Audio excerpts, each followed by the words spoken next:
Hello everyone, welcome back to MBBS mentor. तो आज हम डिस्कस करेंगे conduction of cardiac impulse heart in throughout the heart. तो heart में जो इम्पल्स जनरेट होती है वो हार्ट में स्प्रेड कैसे होती है। तो ये तो हम सब लोग जानते हैं कि जो कार्डियक इम्पल्स होती है, फर्स्ट इम्पल्स जनरेट होती है एसए नोड में। साइनोएट्रियल नोड या एसए नोड पहली इम्पल्स जनरेट करता है और वो एट्रियम में लोकेटेड होता है। तो वहाँ से थ्रू आउट द हार्ट, पूरे हार्ट में इम्पल्स कैसे जनरेट ट्रेवल होती है। इसे हम 9 स्टेप्स में मैंने आपके लिए प्रेजेंट किया है। The first step is the cardiac impulse is generated in the SA node. ऐसी कार्डियक इम्पल्स एसए नोड में जनरेट होती है। उसके बाद then it spreads rapidly through the entire atrial muscles, पूरे एट्रिया में स्प्रेड होती है। उसके बाद it reaches the AV node. From the atria it reaches the AV node through the internodal pathway. तो ये इंटरनोडल पाथवे होते हुए एवी नोड, एट्रियोवेंट्रिकुलर नोड पहुंचती है। नाउ एवी नोड पे there is a process called AV nodal delay occurs. AV nodal delay में क्या होता है? एवी नोडल डिले में इम्पल्स के एट्रिया से वेंट्रिकल्स तक जाने में थोड़ा एक टाइम लैप्स है। थोड़े समय के लिए इम्पल्स रुक जाती है, एक ब्रेक लेकर आती है। ऐसा इसलिए होता है ताकि एट्रिया अपना सारा ब्लड वेंट्रिकल्स में पुश कर सकें।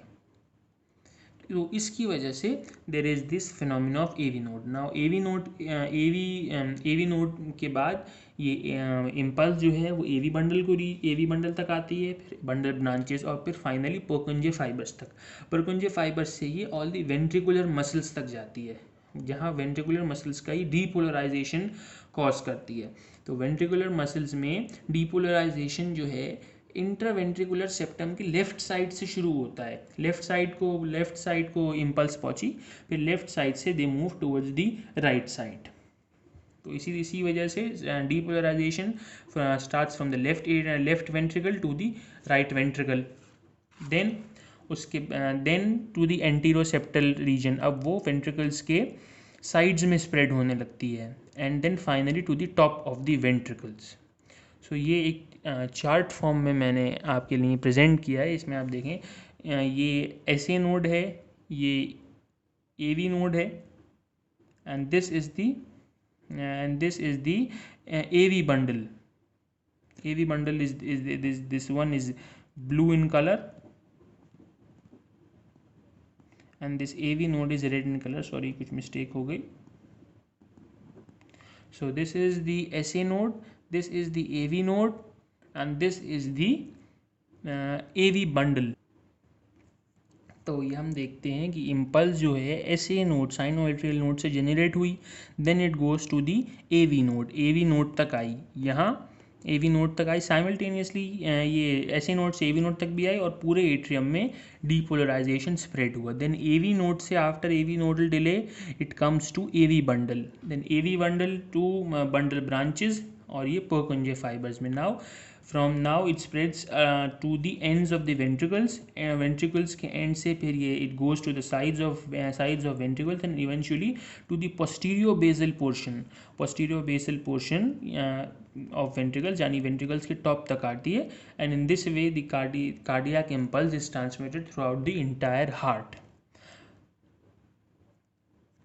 सो this was the explanation of the conduction of cardiac impulse. ये डायग्राम बहुत इंपॉर्टेंट है। अगर आप ये पॉइंट्स याद नहीं भी कर पाएँ तो अगर ये डायग्राम अगर आप अच्छे से समझ लेंगे तो आपको कोई प्रॉब्लम नहीं होगी, अपने वर्ड्स में भी लिख सकते हैं। So let us revise once again.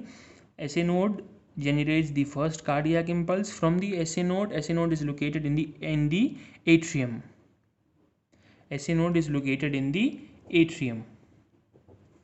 Now from the atrium the impulse goes to AV node. AV node में क्या होता है? AV nodal delay.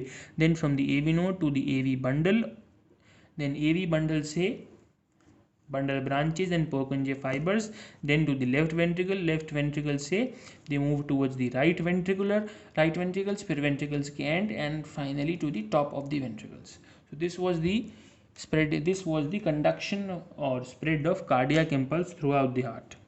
उम्मीद है कि आप लोगों को समझ में आया होगा। एंड कैसा लगा आपको ये video? Do tell me, do like, share and comment, and do subscribe the channel. Stay tuned for more videos. Thank you.